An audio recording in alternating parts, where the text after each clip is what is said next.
Turns out layoffs aren't about AI taking jobs. It's about reclassification of full-time employees as contractors. Let's get eyes on it. Hey, a Business Insider expose published a few weeks ago on March 31st, 2026 by journalist Amanda Hoover actually uncovers that tech companies are laying off full-time employees with high salaries and benefits, saying it's AI automation, but that's actually not the real reason, according to this reporting. So let's take a look at this here. This article published back on the 1st says the sneaky truth about the wave of AI layoffs. Tech companies are axing full-time roles. They're hiring some of them back as contractors. So this article here is showing the rot inside corporate culture right now. It has never been so evident that profits are above people. We've all kind of known that no matter what job you're at, you're always a number on a spreadsheet. But there's been pushes over the years to try and make it feel more than that, try to make it feel less transactional and more like an involvement and investment. You know, millennials, Gen Z, and even in some cases, probably Gen X, climb that corporate ladder, work hard, you'll be successful. There's stability in having your career. And I think we've realized as we've grown up, at least I have as a 40-year-old millennial who's a marketing executive who's been laid off 3 times, has worked in incredibly toxic environments with unrealistic expectations and all sorts of different things that have been added stress and not the good kind, right? The kind where you feel unstable in your role. But tech companies now are laying off all of these full-time employees, these executives, people who have been there for years, people who have benefits and families and investments and have created this technology that has made these companies successful. And now that they're laying people off in mass droves, they're saying it's AI automation as the reason, at least for the last several years. The reality is they are secretly rehiring for many of these roles, or at least the tasks that are associated with them, using lower paid contractors and gig specialists. Now, we all know about the gig economy, right? That's been going on for a little bit now, but looking at the roles that people are losing and then knowing that someone's coming back making less money and they're resetting the standard and the relationship between workers and the companies, this little AI switcheroo is coming at a time when some of the biggest tech companies in the world are laying people off. They're laying off human beings in the workforce at quite a significant rate, right? We covered that recently where Oracle let go 30,000 employees, about 18% of their workforce. They did it over email and first thing in the morning across the board to all these people, no conversation, nothing like that. You know, Amazon's cut 16,000 employees and they also let go of 14,000 last year. Citibank's saying this year it's going to cut 10% of its employees this year, which is 20,000 jobs in 2026. Atlassian, 10% of its workforce, which is about 1,600 people. Dell, 10% of its workforce, in addition to the 11,000 jobs they cut last year. Meta, of course, on the forefront, cutting jobs. eBay, 800 jobs, or 6% of their workforce. All of these Epic Games, eBay, GoPro, Expedia, there's so many of them. And the problem here is that these layoffs are all being cited as AI as these companies race to try and win the AI race. They're doing it at the expense of all of us and our employees and making this employee-employer relationship very, very uncertain, very, very troubling, and definitely not a lot of trust in that one. This Business Insider article also goes on to report that Robert Half in late 2025 conducted a survey and they found that 29% of 2,000 hiring managers surveyed that they have reopened positions that were previously eliminated after they implemented AI. 55% say they plan to increase the number of contract or temporary workers within the first half of this year. 60% said the same for full-time workers. A recent report from the advisory firm Gartner predicted that half of the companies cutting customer service staff and ascribing the shift to AI will look to rehire people with similar roles by next year. In fact, from Gartner, Kathy Ross says most layoffs right now aren't actually happening due to AI. Kathy Ross, a senior director at analyst in Gartner, AI might have played a role, but they're not result necessarily of AI success. Instead, these layoffs seem to be part of a broader strategy to reinvest funds in AI, hoping for success down the road. So they're treating us like crap now, and then they'll want us to be there when they come back. I mean, this trend has been going on at least since 2024. I've been seeing in my network and my job people having roles eliminated. It's all under the guise of AI efficiency. But I, who have worked with AI, have not seen AI achieve the promise that they seem to think it is going to when they're making these layoffs. And I think that's a good representation of what's happening here that Kathy Ross at Gartner is alluding to, that they're letting people go saying it's because of this, but then realizing maybe AI isn't living up to the promise that they thought they would.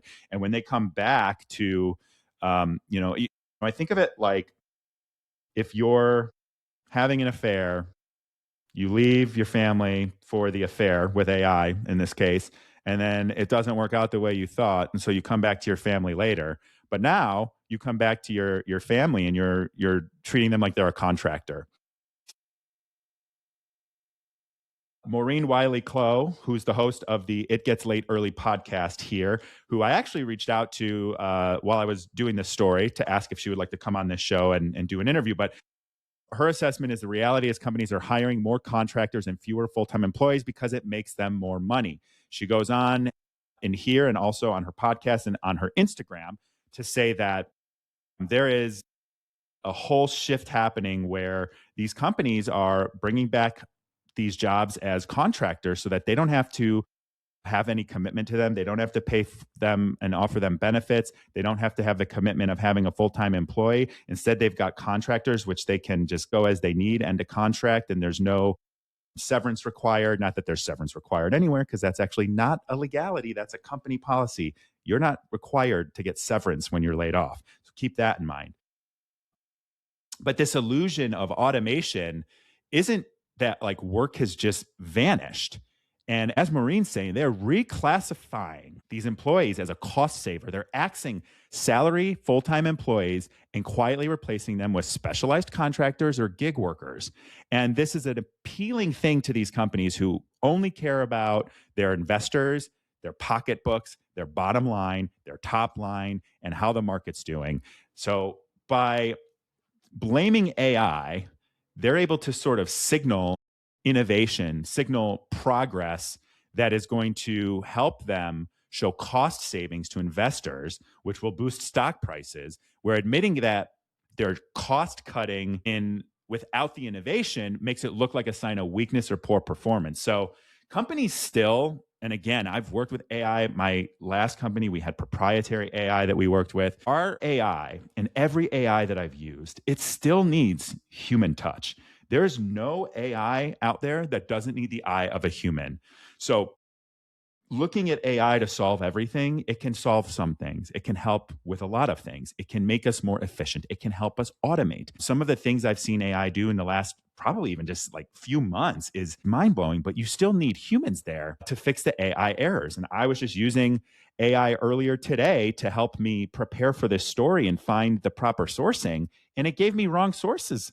So me doing it the good old-fashioned way, I went out and found my own sources. So the benefits that they're citing as these big corporations as efficiency is signaling innovation and advancement and automation through AI. And that's ultimately to protect their stock, protect their bottom line.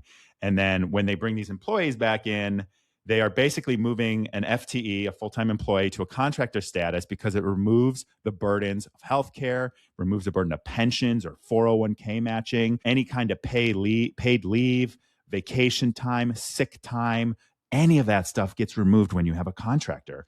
And while there's some stability, at least belief that a full-time role offers stability, this sort of switcheroo that they talk about proves that even tech roles are being completely commoditized and turned into the gig economy. And I've noticed a shift at my own job, my own employees and colleagues at Network. There's a move towards this more sort of assertive, transactional management style that treats people as if they're replaceable rather than an actual team member. And I've experienced that myself. And I think that this promise of AI and this belief that AI is going to solve all of our problems is actually creating much bigger problems. Because if you're treating employment as a transaction on the employer side, just for the sake of the bottom line, employees, which I already think is happening, are going to stop viewing the relationship through the lens of loyalty, the relationship through the ends of stability as a means to an end. And they're going to start looking at it as transactional as well.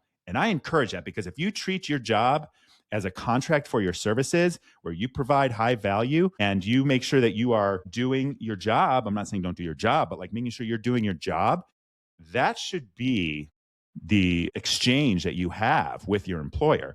But employers are turning into bullies, knowing that the job market isn't good, knowing that there's a lot of people out there that rely on these jobs, not just for economic reasons, but for healthcare reasons. I mean, imagine being sick and having a family of 5 people, 3 kids, a partner, and maybe someone's sick, maybe someone needs ongoing medical care, maybe somebody needs EpiPens due to an allergy. And all of a sudden that's wiped away from you. And then as we move on, the only jobs available are going to be gig jobs or contractor jobs. Where are we going to get healthcare? Because we all know that in this country, it seems to be impossible to try and give people healthcare or even care for their children. So this is creating a real monumental shift, in my view, to where employers have started treating employees as if it's a transactional relationship, while still expecting employees to treat the company with loyalty. But if you're being honest about it, if your company has an AI strategy, it's very likely you're at risk. And at any point, your role could be eliminated, and then you see it, a month later on the same job board or on LinkedIn or on the company website, and it's a contractor job now. So I think there's some long-term erosion of trust that's happening here. It's not about perks anymore; those are all gone. It's about the psychological relationship between an employer and an employee. And I think that as this article shows, that these companies are worried more about protecting their bottom line and how it looks to the stock market, how it looks to investors, that they're innovating with AI, and AI is going to solve all their problems and reduce their cost of doing business by resource reduction. And all of these things are not true, because they're just bringing these jobs back and they're paying people less and not giving them any benefits, and then trying to sell it under the disguise of freedom. And contract work provides you with the freedom to work when you want, where you want, and sort of rebrand it, while they won't have the responsibility of providing you a retirement match or providing you any kind of healthcare benefits or providing you vacation or PTO or any kind of medical leave. So I think if you're waiting for a company to provide you with stability, you're already behind. It's not happening. I don't see it going back to that. I think that at this point, we're in a position where AI may not be replacing most of your jobs, but AI is the brand of replacing your job. And so I think it's time for all of us to start treating our career as a business of one. Put yourself and your family first. Treat your job how they're treating you. It's transactional. And I know, like, I've been laid off 3 times. I've said before, I've been on the other side of it, deciding who to lay off as well. So it's scary. It's scary to lose your job. It's scary to be on your own. But there is no stability in full-time jobs anymore. And while contract work can help you put food on the table, what happens if you get sick? What happens if an accident happens and you need health care? What happens if your partner is pregnant or you're expecting a child of some sort? I'm grateful for Business Insider to allow journalist Amanda Hoover to do this expose, because it's pretty damning to these companies, in my view. Unfortunately, they don't care about you. They don't care about me. The second they can save a penny on you, you're gone and replaced with AI or a contractor that costs a lot less money and they have a lot less that they owe. So this is the state of work in 2026, folks. If you see this switcheroo happening in your organization, talk about it in the comments. I think it's important in the workplace to have transparency and have these conversations, even though I imagine it's very, very tough to have these, but that's one thing that would force accountability. I think long-term, and actually short-term, I think it's going to take long-term. We may need to eventually have some legal guardrails to stop companies or regulate companies for using AI and to mask it as worker exploitation. But, I don't know if there's much of an appetite out there for that right now from like a legal perspective or from a legislative perspective, but we have to do something because right now this is incredibly disruptive to the workforce. It's not even it's almost like it's not even a real AI problem. It's a corporations doing business problem.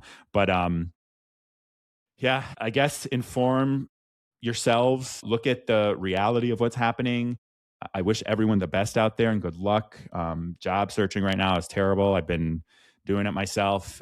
So join the conversation in the comments. Let's start to expose and recognize these patterns so we can all navigate them together as a collective community and collective society. To these businesses, you're changing the relationship between yourself and the people that you will need to work for you. And I think that long term, this is going to be something that's difficult to navigate, but we've got to figure out how to do it as a collective community of workers. So take care. We'll see you soon.